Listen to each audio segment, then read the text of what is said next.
Bonjour et bienvenue dans la revue de presse hebdo et audio du secteur retail e-commerce en France, proposée par les Digital Doers, en partenariat avec le One-to-One Expérience Client de Biarritz. Nous sommes le 27 septembre et voici les 5 articles au sommaire cette semaine. Le moral des ménages en France continue de s'améliorer en septembre, à lire sur BFM TV.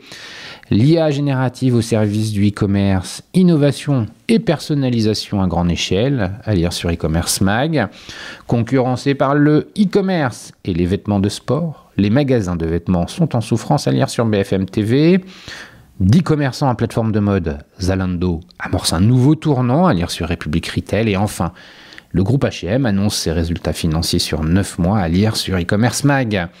Je vous le rappelle, sur le site lesdigitaldoers.com, vous avez accès à une revue de presse éditée sur LinkedIn et qui rassemble les articles publiés dans la semaine sur les sites de news de notre écosystème. Vous pouvez vous y abonner pour recevoir chaque vendredi un digest de l'actualité dans votre boîte email. De cette revue de presse, je vous lis sans interprétation une sélection de quelques articles qui m'ont semblé pertinents à partager.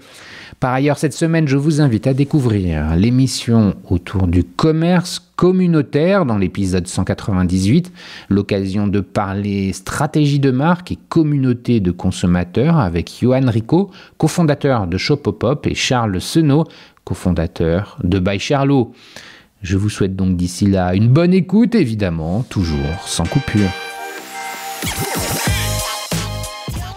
Le moral des ménages en France continue de s'améliorer en septembre, à lire sur bfmtv.com en date du 25 septembre.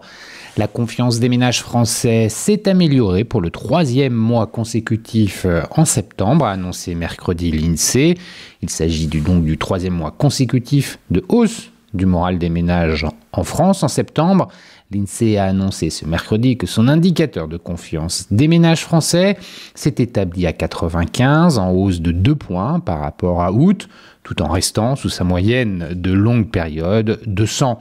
Une situation financière prometteuse. Les ménages ont ce mois-ci une opinion qui s'améliore et sur leur situation financière récente, plus 2 à moins 21, soit à égalité avec sa moyenne de longue période, et sur leur situation financière à venir, dont le socle s'établit à moins 6, une hausse de 3 points qui lui fait dépasser légèrement sa moyenne de longue période pour la première fois depuis mars 2022.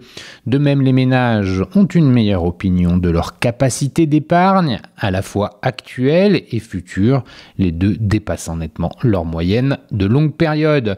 La proportion de ménages considérant qu'il est opportun de faire des achats importants continue d'augmenter légèrement, mais cet élément reste largement en dessous de sa moyenne. Les ménages semblent bien plus optimistes quant au niveau de vie futur en France, qui gagne 6 points à moins 38, et sur le niveau de vie récent dans le pays en hausse de 3 points à moins 65. Là encore, cependant, ces deux soldes restent bien en dessous de leur moyenne. Des craintes moins marquées dans le même esprit de regain d'optimisme. Les craintes des ménages concernant l'évolution du chômage diminuent. Le solde les mesurant perd 2 points. Enfin, la crainte de l'inflation recule de nouveau. La part des ménages qui considèrent que les prix ont augmenté dans les 12 derniers mois diminue de nouveau fortement, en recul de 10 points et au plus bas depuis septembre 2021, tout en restant bien au-dessus de sa moyenne de longue période. La part des ménages considérant que les prix vont accélérer au cours des 12 prochains mois est stable. Le solde reste en dessous de sa moyenne de longue période. Ces opinions ont été collectées par téléphone auprès d'environ 2000 ménages du 27 au 17 septembre.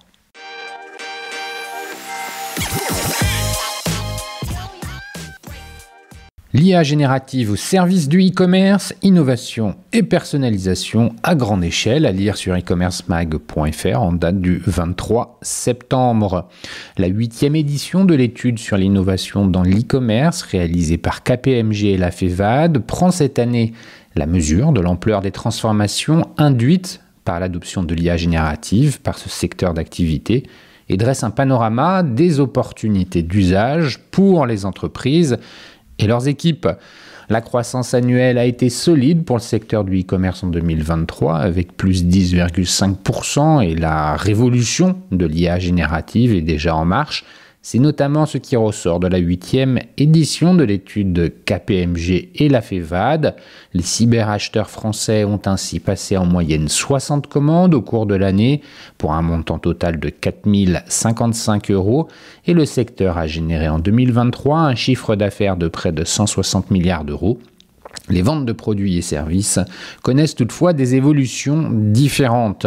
Les ventes de produits sur Internet, qui s'élèvent à 62,9 milliards, reculent de 0,7% avec une baisse de 1,2% des transactions, légèrement compensée par une faible hausse de 0,5% du panier moyen.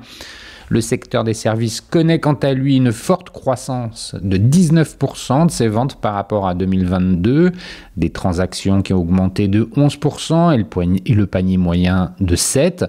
Au total, 2,35 milliards de transactions ont été réalisées en 2023, en progression de 5% par rapport à 2022 avec un panier moyen, lui aussi en progression de 5,4%. La révolution de l'IA générative est déjà en marche dans le secteur de l'e-commerce en France.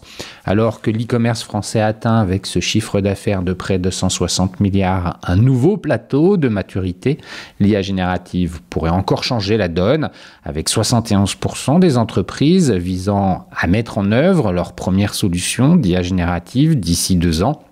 Respectivement, 81% et 74% des dirigeants du secteur de l'e-commerce interrogés par Opinionway pour la FEVAD indiquent que le marketing et la relation client sont les 2 domaines ayant le plus grand potentiel pour tirer parti de l'utilisation de l'IA générative.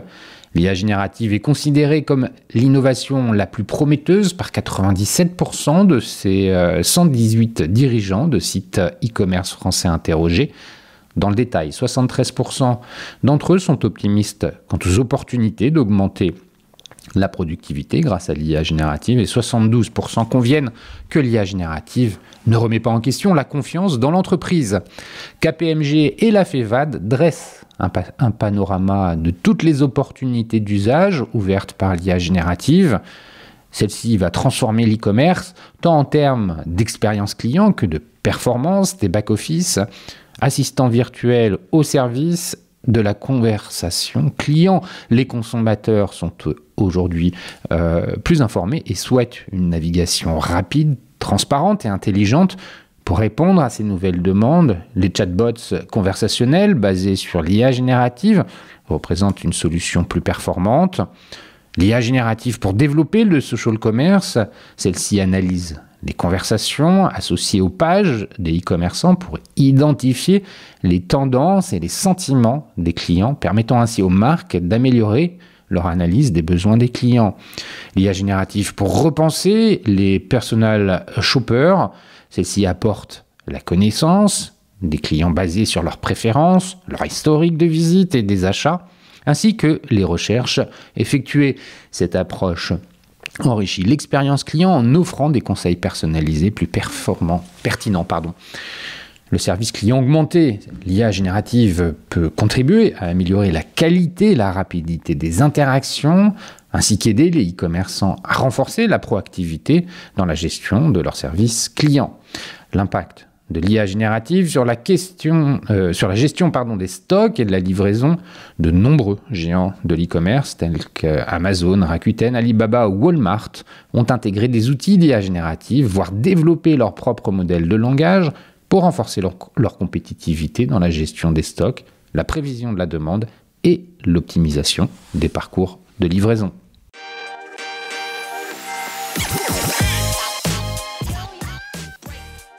Concurrencés par le e-commerce et les vêtements de sport, les magasins de vêtements sont en souffrance, à lire sur bfmtv.com en date du 24 septembre.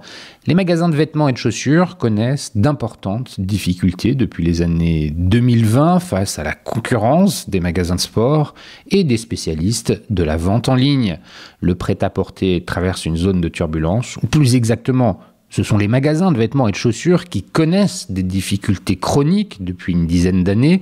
Selon une récente étude de l'INSEE, le chiffre d'affaires en volume du commerce de détail des magasins d'habillement ou de chaussures a quasiment stagné, plus 0,7% entre 2019 et 2023, un niveau bien plus bas que celui de l'ensemble du commerce de détail qui, lui, a augmenté de 7,8%. Si la crise sanitaire a rudement chahuté les boutiques d'habillement, contraintes de baisser le rideau dans les rues des centres-villes et les allées des centres commerciaux, le décrochage est antérieur et remonte aux années 2010, note l'étude. Sur la période 2009-2023, le chiffre d'affaires en volume du commerce de détail, tout secteur confondu, a augmenté de 41,3% contre une hausse de seulement 5,7% pour les magasins de vêtements et de 9,4% pour les magasins de chaussures. Cela s'explique en partie par un report de consommation d'habillement et de chaussures de ville vers de l'habillement et des chaussures de sport, souligne l'INSEE. En parallèle du décrochage des magasins de vêtements et de chaussures, les magasins d'articles de sport affichent une dynamique bien plus encourageante sur la même période. Leur chiffre d'affaires en volume a augmenté de 15,8% sur la période 19-23 et de 67,5% sur la période 2009-2023. Le poids des vêtements de sport dans la consommation des ménages en articles d'habillement est passé de 4,2% en 2012 à 6,9% en 2023, précise l'INSEE.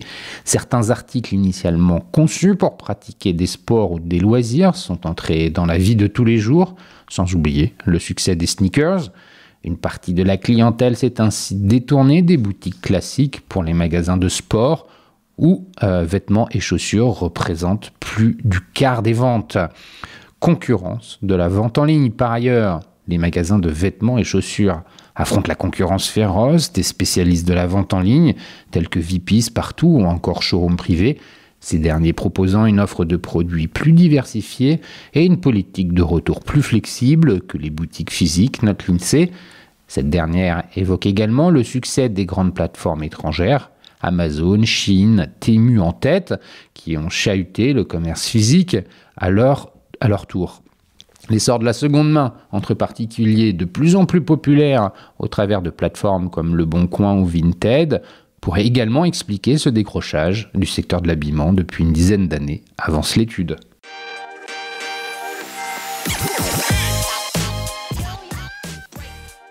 10 commerçants à plateforme de mode, Zalando amorce un nouveau tournant, à lire sur republicretail.fr en date du 25 septembre.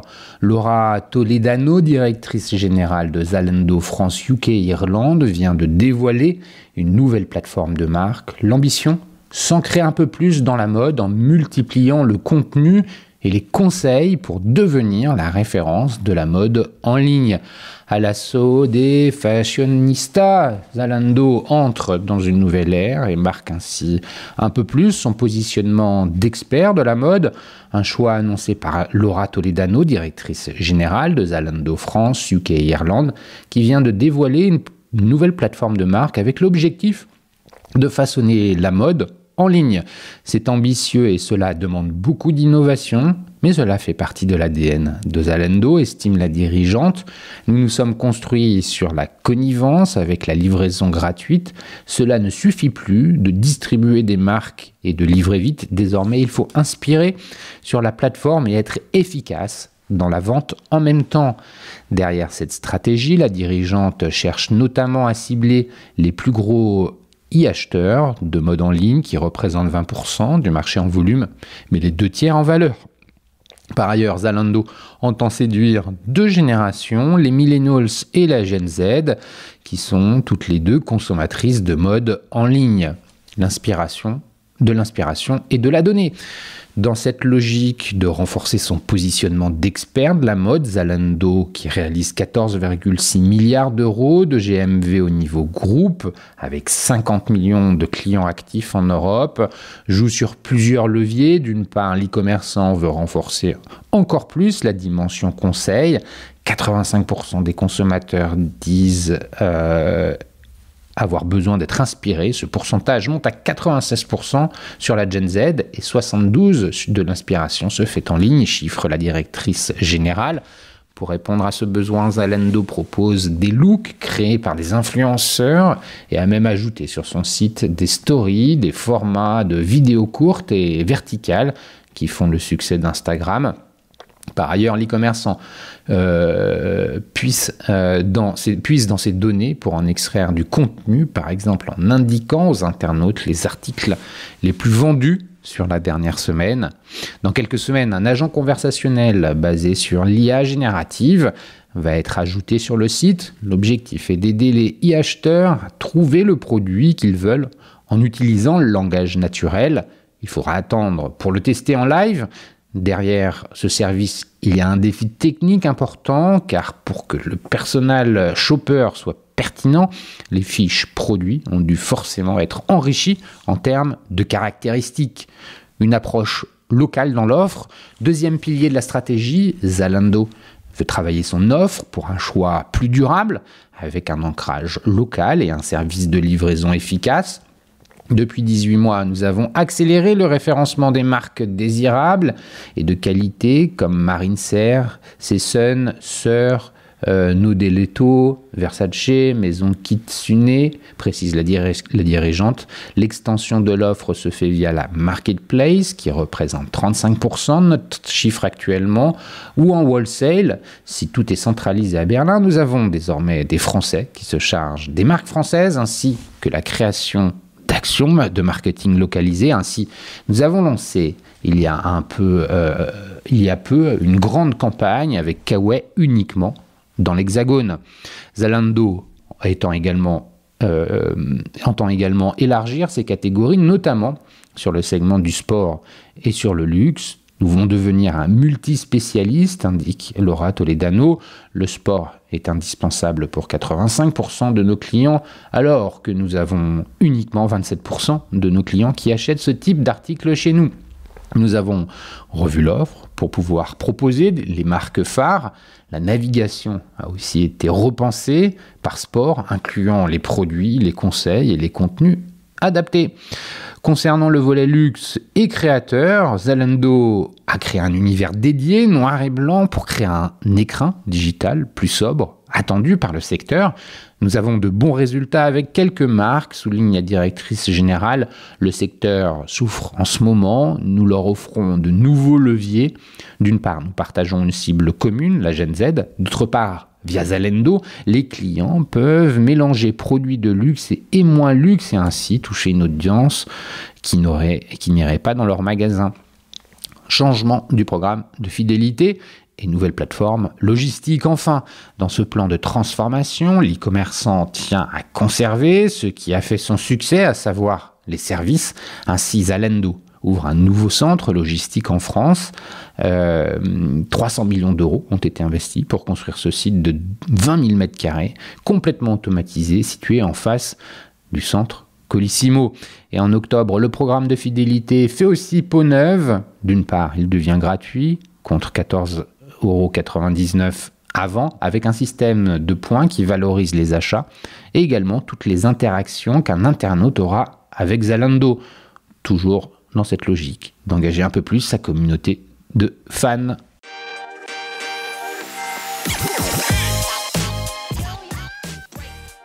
Le groupe H&M annonce ses résultats financiers sur 9 mois, à lire sur e-commercemag.fr en date du 26 septembre. Le groupe H&M vient de publier ses résultats financiers qui couvrent la période démarrant du 1er septembre 2023 jusqu'au 31 août 2024. En dépit d'un début de période délicat, le groupe termine le troisième trimestre avec des ventes comparables à celles de l'année dernière, tout en maîtrisant correctement ses coûts. Avec un CA net du groupe H&M au troisième trimestre annoncé à 59 milliards de couronnes, l'activité est restée stable par rapport à l'ancienne période. Côté bénéfice brut, il s'est élevé à 30 milliards de couronnes, ce qui correspond à une marge de 51,1%. Le résultat après impôt s'affiche quant à lui à 2 milliards de couronnes, correspondant à une couronne 44 par action. Ces résultats qui font dire à Daniel Hervère, le PDG, nous renforçons la marque H&M en investissant dans les produits, l'expérience d'achat et le marketing, dont nous constatons déjà les effets et qui contribueront à accroître les ventes et la rentabilité. La collection d'automne a été très bien accueillie et les ventes du mois de septembre 2024 devraient augmenter de 11% en monnaie locale par rapport au même mois de l'année précédente. Avant de poursuivre, au cours du trimestre, nous nous sommes principalement concentrés sur la création d'un assortiment solide qui offre aux clients le meilleur rapport qualité-prix tout en améliorant l'expérience en magasin physique et numérique. Le trimestre a commencé par les ventes lentes en juin en raison du temps froid sur plusieurs de nos principaux marchés européens. En juillet et août, nous avons constaté une reprise des ventes avec un développement des ventes encore plus fort en septembre. Malgré un début difficile, nous terminons le trimestre avec des ventes comparables à celles de l'année dernière en monnaie locale. En monnaie locale, donc en couronne, le chiffre d'affaires net est resté stable par rapport à l'année précédente. Le trimestre a commencé par des ventes lentes, donc en juin, en raison du temps froid, sur de nombreux marchés clés en Europe. Les ventes ont évolué positivement en juillet et en août. Le chiffre d'affaires net au cours de la période de 9 mois s'est élevé à 172 milliards de couronnes. En monnaie locale, le chiffre d'affaires net est resté stable par rapport à l'année précédente. Environ 30% des ventes ont été réalisées en ligne au cours des 9 premiers mois de l'exercice. Pour les marques du portefeuille qui étaient en hausse par rapport aux chiffres comparatifs élevés de l'année dernière, le chiffre d'affaires net du troisième trimestre a diminué de 6% et de 4% en monnaie locale. Au cours de la période de 9 mois, le chiffre d'affaires net est resté stable par rapport à l'année précédente. Bénéfices et marge. Le bénéfice brut et la marge brute résultent de nombreux facteurs, internes et externes, ayant principalement affecté les décisions que le groupe H&M prend conformément à sa stratégie, c'est-à-dire toujours avoir la meilleure combinaison mode, qualité, prix et durabilité. Le bénéfice brut s'est élevé à 30 milliards de couronnes pour le troisième trimestre, ce qui correspond donc à une marge brute de 51,1%. L'effet global négatif des facteurs externes qui ont influencé les coûts d'achat au cours du trimestre par rapport à l'année précédente a été compensé par un travail d'amélioration continue dans la supply chain. Durant ces 9 mois, le bénéfice brut a été de 91 milliards de couronnes, ce qui correspond à une marge brute de 53%. Le coût des démarques par rapport aux ventes au troisième trimestre 2024 a quelque peu augmenté par rapport au trimestre précédent de l'année dernière. Pour les biens qui seront vendus au quatrième trimestre 2024, l'effet global des facteurs externes devrait être négatif par rapport à l'année précédente.